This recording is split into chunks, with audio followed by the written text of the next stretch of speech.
The last thing Ellie Connor remembered before the injury was the feeling of flight.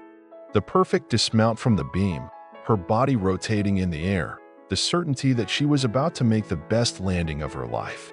And then a crack, the sound of not just bones breaking, but dreams of Olympic gold shattering. Now, watching the dust rise outside the window of Uncle Mike's old pickup truck, she clenched her fists so tightly that her nails dug into her skin. 16 years of life dedicated to gymnastics, gone in an instant, replaced by a remote ranch in Wyoming where her parents had sent her to recover. "Just a bit more and we'll be home," said Uncle Mike, trying to break the tense silence. "The air is clean here, not like in your Chicago." Ellie remained silent. What did it matter? Clean air wouldn't bring her career back. The doctors said full recovery could take a year. A year. By then, she would be permanently out of the elite athlete circuit. The pickup turned off the main road onto a dirt path, and a few minutes later, Ellie saw the ranch. An old wooden house, several outbuildings, and horse pens. Nothing special, like everything in Uncle Mike's life since he left Chicago 20 years ago. "Well, here we are." Uncle Mike stopped the car and looked at Ellie. "I know it's not what you're used to, but—" "It's fine," Ellie cut him off. "I'm just here temporarily." Uncle Mike just sighed and got out of the car. Ellie slowly climbed out of the pickup, leaning on her crutch. Her leg, locked in a brace, reminded her of everything she had lost. "Hey, Mike, you're back." A young man in worn jeans and a cowboy had approached them. "Hi, Jake," nodded her uncle. "This is my niece Ellie. She'll be staying with us for a while." Jake smiled, but Ellie turned away, surveying the ranch grounds. "Is there anything interesting here?" she asked without enthusiasm. "You can check out the stables," Jake suggested. "We have." "I'm not interested in horses," Ellie interrupted. The casual silence was broken by a strange sound. Somewhere nearby came a loud, irritated neigh, then the stomping of hoofs. "What's that?" Ellie asked involuntarily. Jake and Uncle Mike exchanged quick glances. "That's Rebel," her uncle reluctantly answered. "Our problem? Rebel?" Ellie repeated. "A small pony," Jake explained. "Nobody can handle him. We bought him at an auction last month. Thought kids could ride him, but he's too wild." "And what will you do with him?" Ellie asked, suddenly feeling a strange curiosity. Another exchange of glances between the men. "We'll have to sell him," said her uncle. "Perhaps to the slaughterhouse." "The slaughterhouse?" Ellie was surprised by her sudden reaction. "He's still young, isn't he?" "He's about 6 years old," Jake replied. "But he's dangerous. You know, sometimes it's better to stop fighting against things you can't change." Ellie froze. These words, as if aimed directly at her heart, made her grip her crutch tighter. Then she raised her head. "Show me this pony," she said in a tone her coach used to call Olympic stubbornness. Walking to the distant pen, Ellie felt her pulse quicken. She didn't know why, but something about this situation touched her. And when they approached the fence, she saw him, a small black pony nervously circling the enclosure. His mane was tangled, his eyes wildly shining, and one leg noticeably limping. When the pony stopped and looked directly at her, Ellie felt her heart skip a beat. In his eyes, she saw the same thing she saw in her own mirror every morning: a broken flight, shattered dreams, and anger at the whole world for this injustice. "Hello, Rebel," she said quietly. And the pony, who ran away from everyone else, stood still in place. For 3 days, Ellie watched Rebel from a distance. Morning and evening, she would prop herself against the fence, her injured leg throbbing, and simply observe. The small black pony seemed to notice her presence but kept his distance, occasionally casting suspicious glances her way. "You're wasting your time," Jake said on the 4th morning, leaning against the fence beside her. "We've tried everything. That animal doesn't want to be helped." Ellie ignored him, her eyes fixed on Rebel's limping gait. "What happened to his leg?" Jake shrugged. "Don't know. He came that way from the auction. Vet says it's an old injury, probably why he ended up there. Nobody wants a broken pony." The words hung in the air, striking a chord too close to Ellie's heart. Nobody wants a broken gymnast either, she thought bitterly.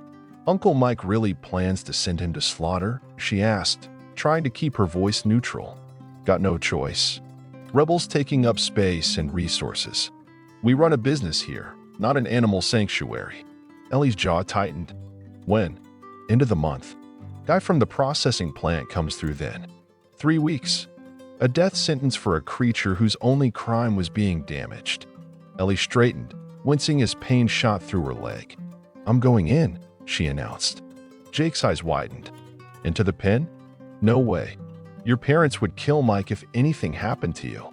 Then don't tell them, she countered, already moving toward the gate. Ellie, stop. He's kicked everyone who's tried to get close. With your leg, But she was already unlatching the gate, slipping through with her crutch. The sound caused Rebel to look up sharply, his ears pinned back. Ellie stood still, heart hammering. Up close, Rebel was smaller than she'd imagined, barely reaching her shoulder.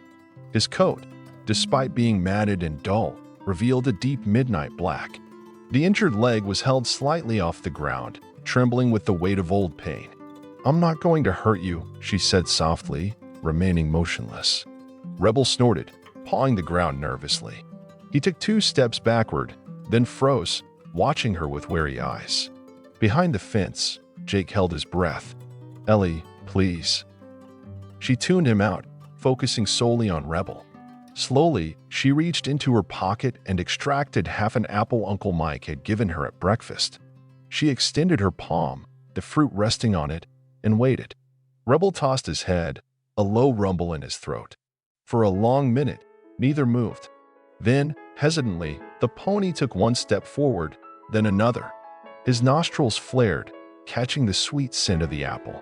That's it, Ellie whispered, her arm steady despite the strain. It's okay to be afraid. Rebel came closer, then suddenly lunged, not for the apple, but at Ellie.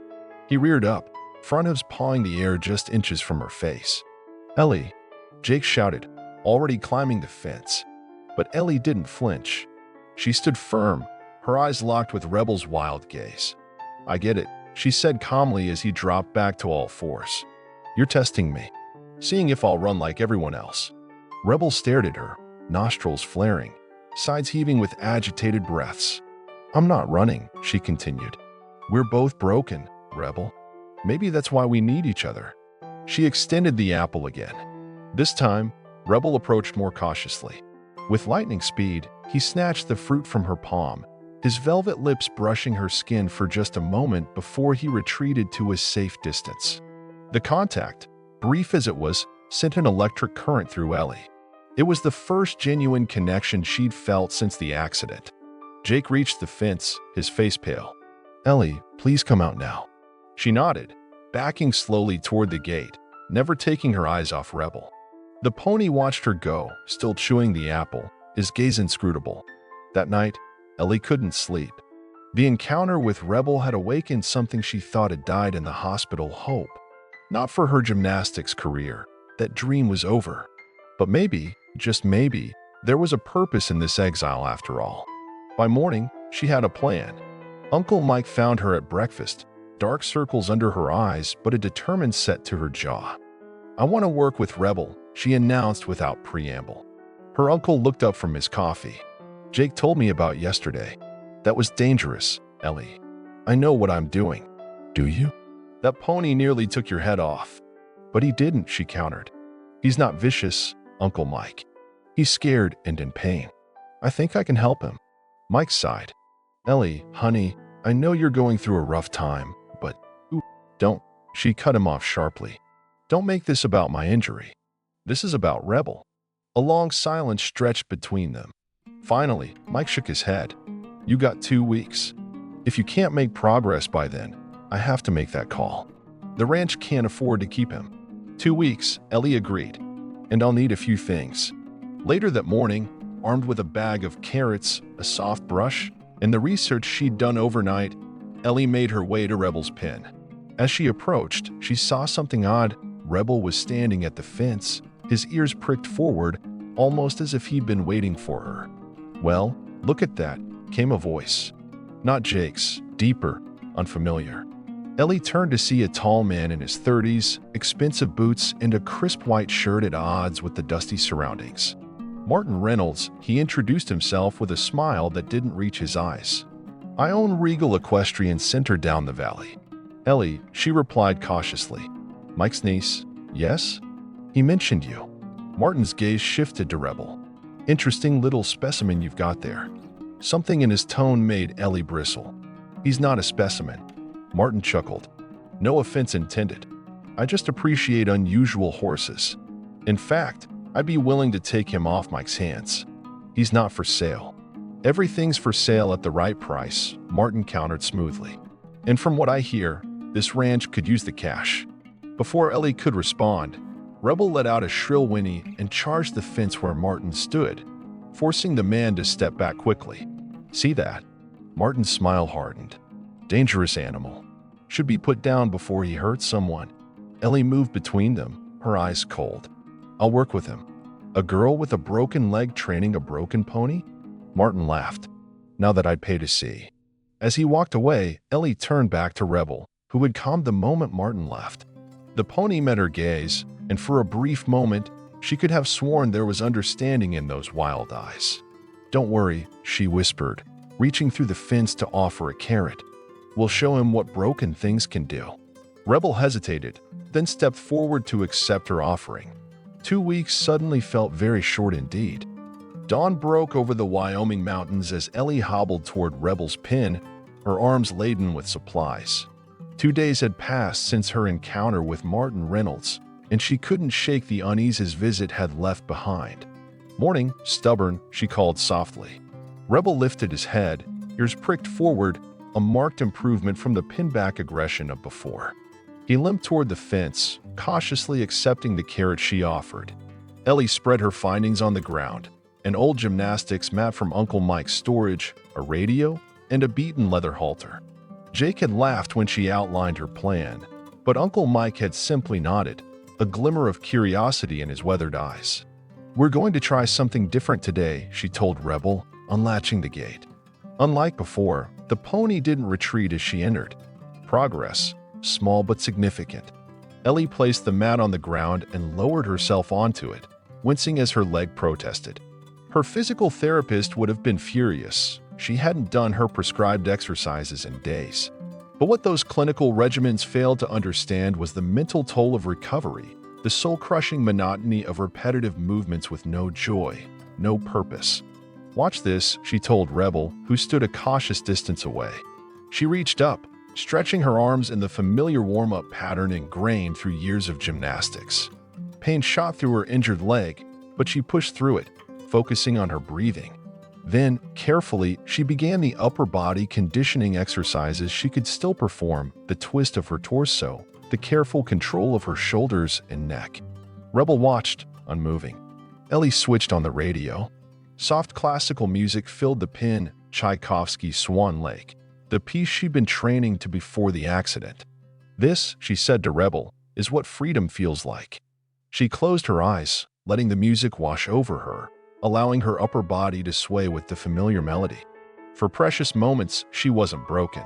She was flying again. When she opened her eyes, Rebel had moved closer, his head tilted curiously. He wasn't watching her anymore. His gaze was fixed on her hands as they curved through the air, tracing the ballet movements adapted for her seated position. You like the music? She asked softly. As if in response, Rebel took another step forward. Ellie continued her exercises, each movement flowing into the next.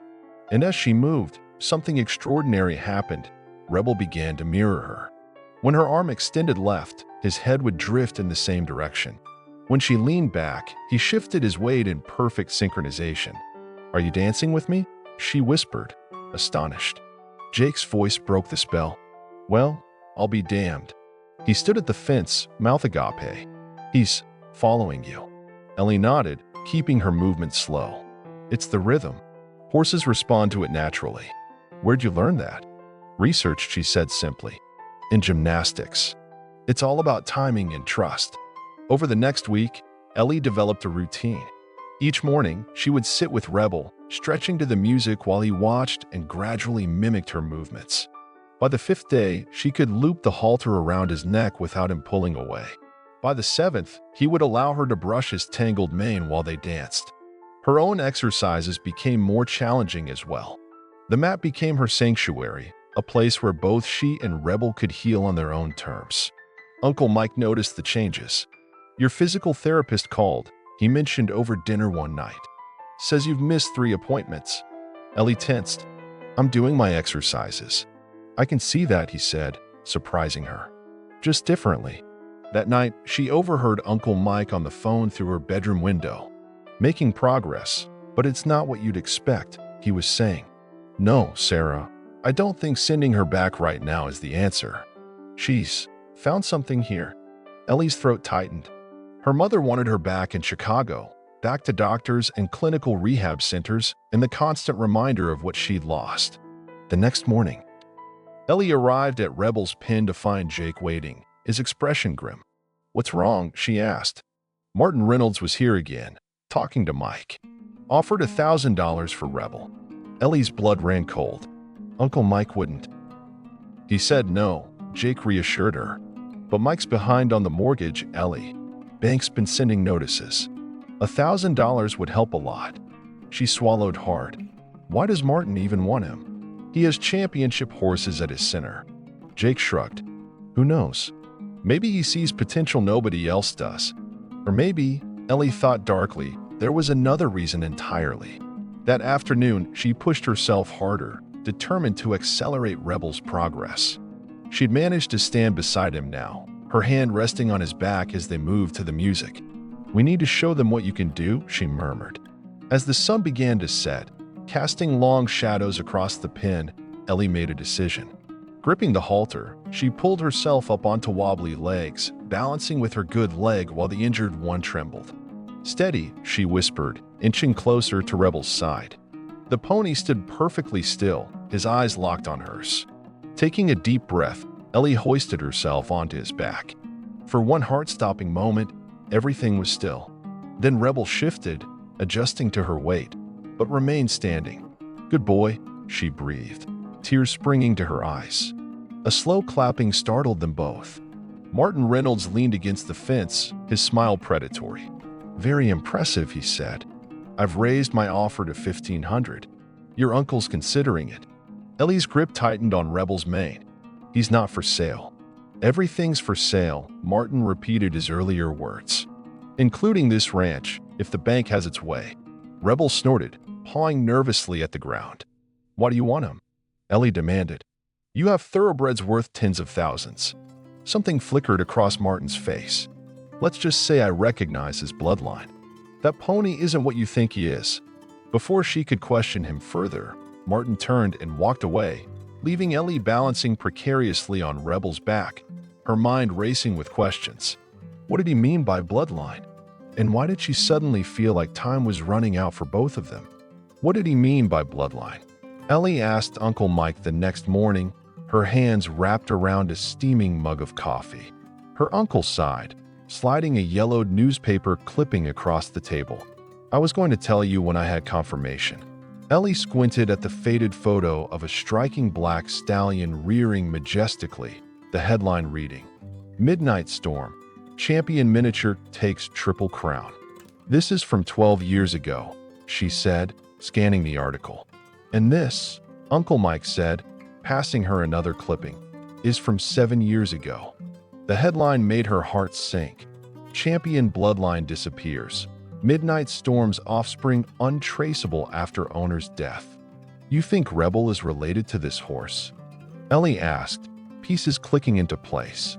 "When I bought him at auction, he was listed as mixed breed," Mike explained. "But his markings, that white slash on his chest, it's distinctive to Midnight Storm's line."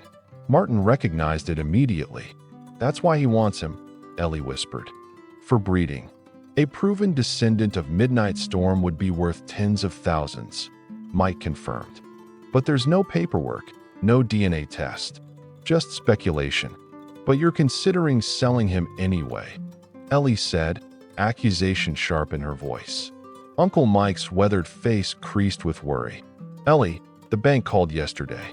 We're 3 months behind on payments. I might lose the ranch." The weight of his words hung heavy in the kitchen. Ellie thought of the life her uncle had built here. Not just a business, but a home. His livelihood. How much time do we have? 2 weeks until they start foreclosure proceedings. The same deadline he'd given her for Rebel. Coincidence? Or had he known all along? Ellie pushed away from the table. I need to see something. At Rebel's pen, she found Jake already there, watching the pony with newfound interest. Did you know? She demanded. Jake nodded. Mike told me this morning. Makes sense why no one could handle him. Those storm horses are known for their spirit. Ellie approached the fence, seeing Rebel with fresh eyes. Not just a broken pony, but possibly the descendant of champions. He stood taller today, as if sensing the shift in perceptions around him. We need to prove it, she said, determination hardening her voice. And I need your help. That afternoon, Ellie sat cross-legged in the ranch office, surrounded by printouts of Midnight Storm's competitions, photographs, and bloodline charts. If Rebel truly descended from the champion, there would be physical markers beyond just the white chest slash. She'd also sent an email to Dr. Henley, the local veterinarian, inquiring about DNA testing costs. It's expensive, Jake warned, peering over her shoulder. $500 minimum, with no guarantee of results. Ellie chewed her lip, frustrated. They needed something more immediate. Something that would convince potential buyers of Rebel's value beyond Martin Reynolds' exploitative offer. An idea sparked. The county fair is next weekend, right? Jake nodded. Yeah, but they have miniature horse competitions? Sure, but Rebel's not trained for. Jake stopped, realization dawning. You can't be serious. But Ellie was already formulating a plan. We've been dancing, she said, excitement building. What if we create a routine? Something no one's ever seen before. In 1 week? With your leg and his temperament? It's our only chance, she insisted.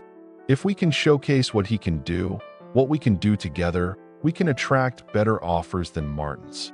Jake looked skeptical, but didn't argue further. That evening, Ellie extended their training session, introducing new music, something with more energy than the classical pieces they'd been using. To her delight, Rebel responded, his movements becoming more animated, more precise. That's it, she encouraged, balancing on her good leg while holding onto his mane. Follow the beat. By the time darkness fell, they had the beginnings of a routine, Rebel moving in circles and figure eights while Ellie directed from his back, her injury still limiting but no longer defining what they could accomplish together. She was so focused she didn't notice Uncle Mike watching from beyond the fence, his expression a mixture of astonishment and cautious hope. 5 days before the fair, disaster struck. Ellie arrived at the pen to find Rebel pacing anxiously, his injured leg trembling worse than usual. What happened? She asked Jake, who was watching with concern. Don't know. He was fine last night, but this morning he won't let anyone near that leg. Ellie entered the pen slowly, speaking softly. Hey, buddy, what's wrong? Rebel whinnied pitifully, his eyes showing pain she recognized all too well. We need the vet, she said, fear gripping her chest. Dr. Henley arrived within the hour, her gentle hands examining Rebel's leg while Ellie held his halter, whispering reassurances. Old injuries flared up, the vet diagnosed. He's been overworking it. Guilt washed over Ellie. Their training, had she pushed too hard? He needs rest, Dr. Henley continued. And this. She handed Ellie a jar of ointment. Apply twice daily. No riding for at least a week. A week they didn't have. After the vet left, Ellie sat in the pen beside Rebel, her own leg throbbing in sympathy. I'm sorry, she whispered, tears threatening. I got carried away thinking about the fair, about proving your worth. I forgot what really matters. Rebel nuzzled her shoulder gently. That night, she made a difficult decision. The county fair was out, Rebel's health had to come first. But they still needed a way to save him and the ranch.